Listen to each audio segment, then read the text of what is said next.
Okay, guys, so this is kind of an interesting thing, and sometimes a politician will quasi step in it. And when they do that, it unravels. We've seen that with some competitors in the arena for presidential spotlights. We've seen that previously when it comes to Democrats basically going after some Republican candidates, one of which was the governor of Florida previously.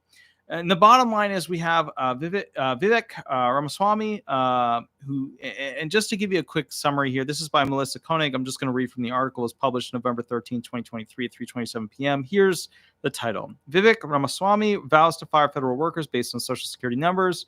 Nothing will break is, what he claims. So here's the deal. Ramaswamy unveiled his plan to drastically cut the size of the federal government over the weekend, announcing he would fire workers based on their social security numbers. In a post on X on Sunday, Ramaswamy said that if he were elected the next commander-in-chief of the United States, he would instantly fire 50% of the federal bureaucrats. Here's how. If your social security number ends in an odd number, you're fired. And that's what he wrote. That downsizes the government by half. Absolutely nothing will break as a result, Ramaswamy claimed. The 38-year-old biotech entrepreneur argued that the plan would not violate civil service rules because the mass layoffs are exempt and would prevent government employees from claiming their firings were politically motivated. Oh, man.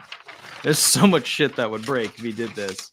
Further firings can be executed with a chisel, but step one needs to be an unrestrained chainsaw or else it just won't happen. That's what he said. That's what he, hey. The contender later complained that the reason former President Donald Trump was unable to cut the size of the federal government was because of civil service protections. He'd have faced millions of discrimination and political retribution claims and be stuck in court forever, Ramaswamy said. Here's the solution: randomness. Non-discretionary firings are legally defensible and avoid civil service rules. Okay, so here's the deal, okay?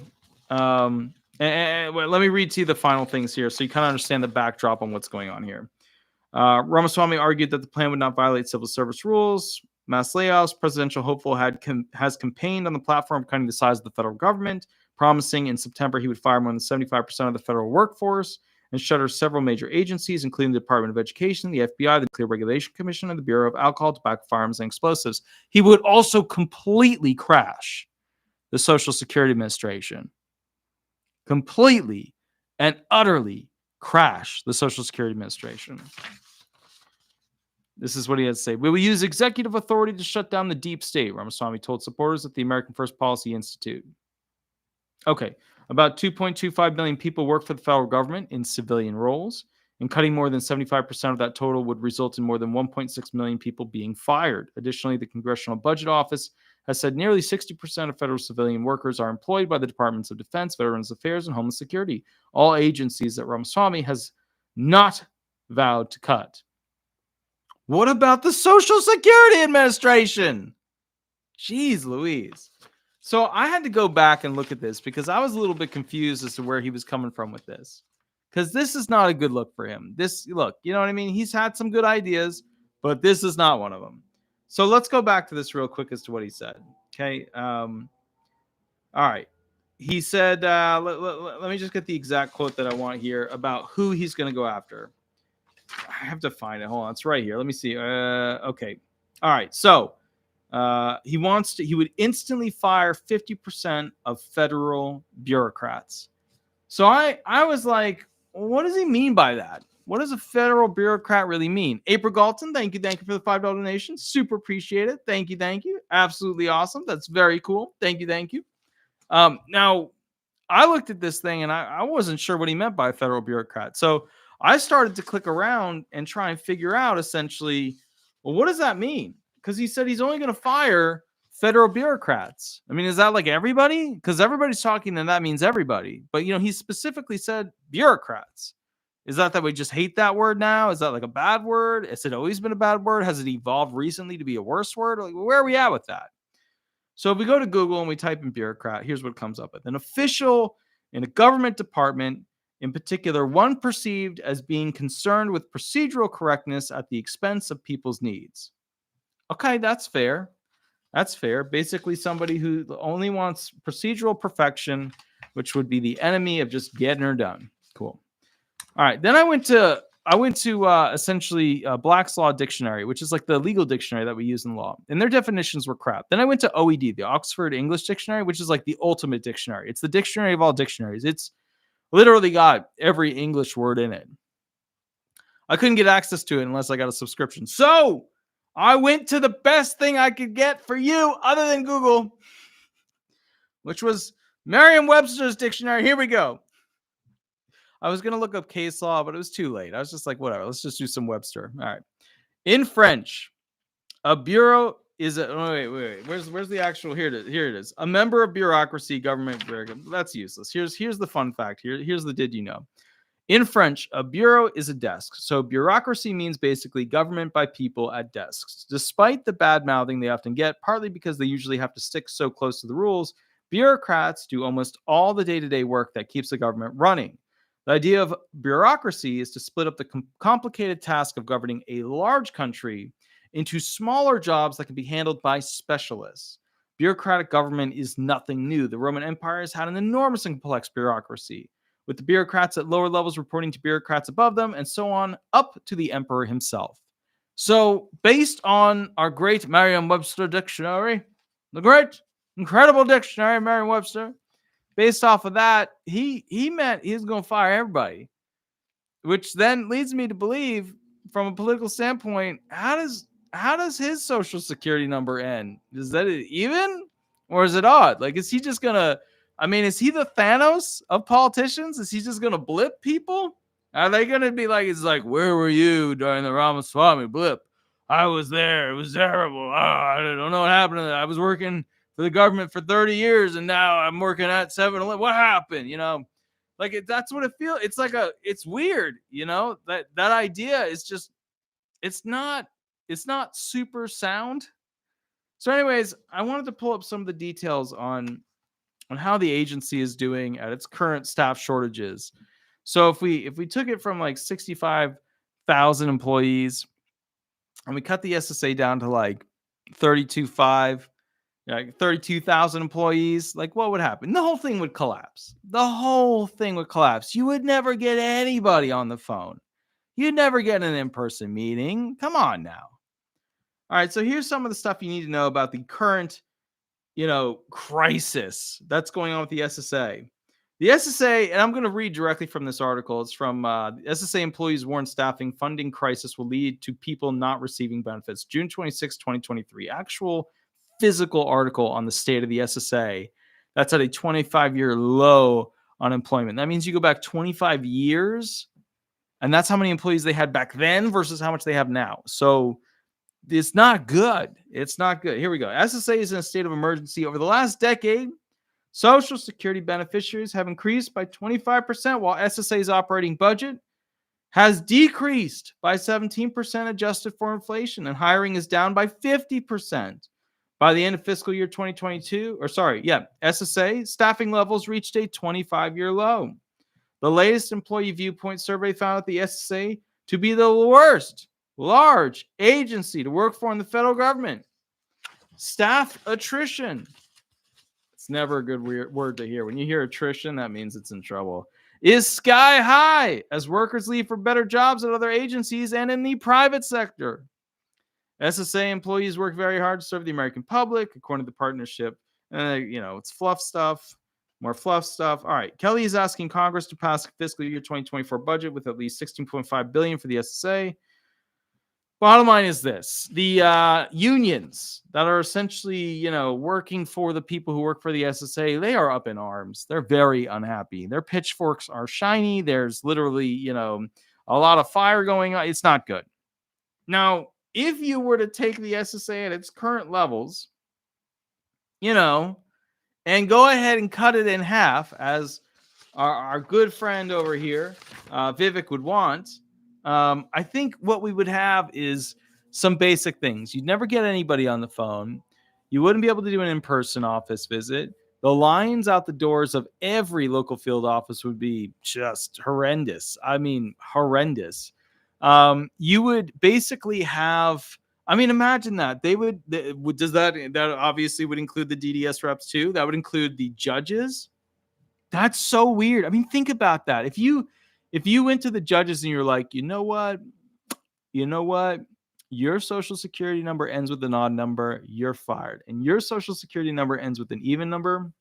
And even though like we've trained you for like 10 years and you're solid at this incredibly difficult, complicated, ridiculously hard job, even though you've got all that going for you, and even though it was like supposed to be a for the rest of your life job, you you're fired.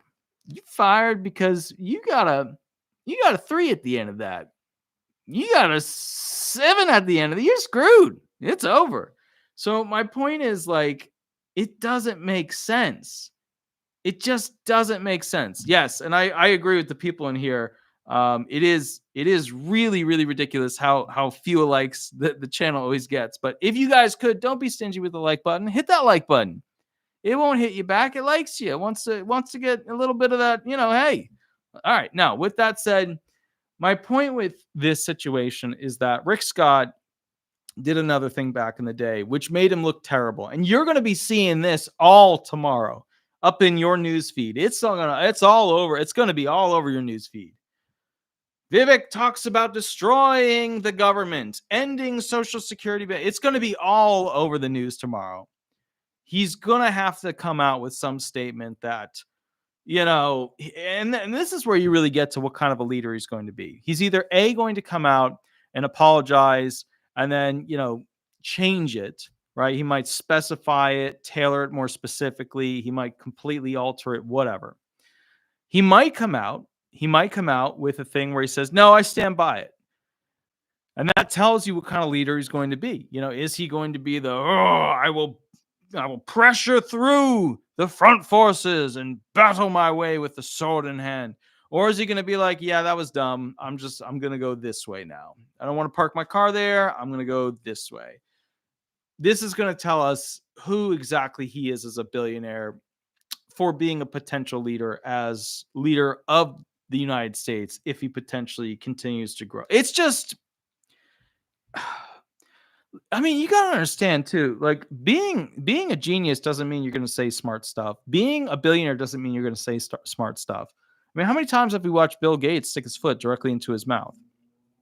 How many times have we watched, some super genius come out with an explanation as to how they'd fix something and we're all actually happen?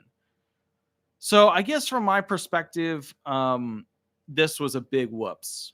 And it was such a huge, and see, the thing is too, he's backing it. He's throwing his thing behind. He's like, yeah, this would totally work. It's randomness. We're just going to terminate everybody with an odd number, which isn't, to be fair, actually super random.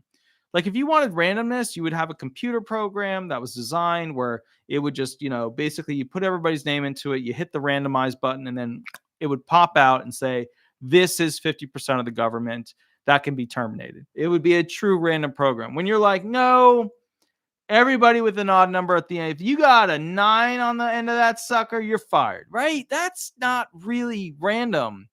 It's just not. You've just essentially alienated how many workers at 2 million something workers for the federal government, I mean, you've just alienated half of those people, right? Who are like, oh, this dude's going to fire me if this dude's going to fire me if he becomes president.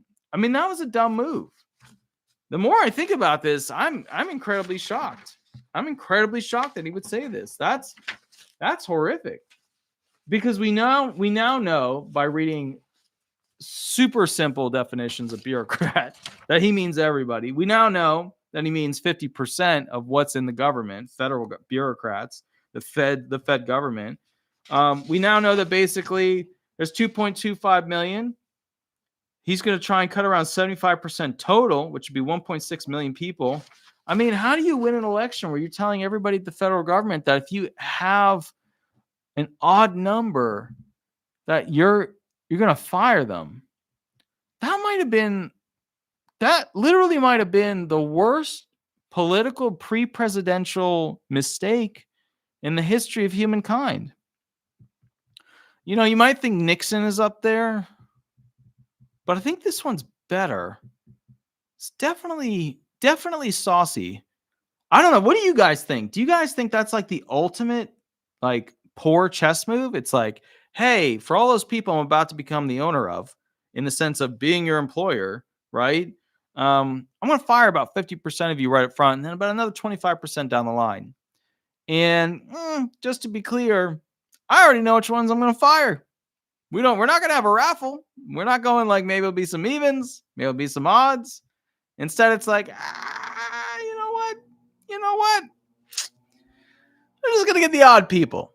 Cause that's God, that's literally it's like the Thanos glove. I mean, just click and they're gone. The blip happened where 1.6 million people lost their job. It's just a terrible idea. Terrible idea. Anyways, I will catch you guys a little bit later. I hope you enjoyed this video. I'm not trying to pick on him as a Republican. I'm just trying to pick on him as somebody who I think, to be fair, just made the biggest mistake of his political career. I think, to be fair, he just ended his political career. I mean, Rick Scott did something not as bad as this, and it took him months, maybe even a year to get away from that. So, anyways, guys, I will catch you a little bit later. I hope you have a wonderful, wonderful night. Please be safe, and we will go from there. Please remember to hit that like button. Please remember to click the all button when you go to subscribe. I love waking up to those reviews. Those are always amazing. You go to Google, you type in Disability Resolution Florida or Disability Resolution Law Firm. And then basically, if you need a disability attorney, you know who to call. So I will catch you a little bit later. You have a wonderful, wonderful night. And God, this idea is terrible. Imagine that. You fire half of the SSA and then you keep firing up to 75%. If you did that, you would take basically like 15 months of initial filing wait time, and it would be 3.5 years, maybe even 4 years for an initial filing adjudication. It would just be, it would be so bad. It would be like the worst thing ever. Anyways, guys, I'll catch you a little bit later. Please have a wonderful night, and we'll go from there. Thanks so much. All right. Bye-bye, guys. Bye-bye.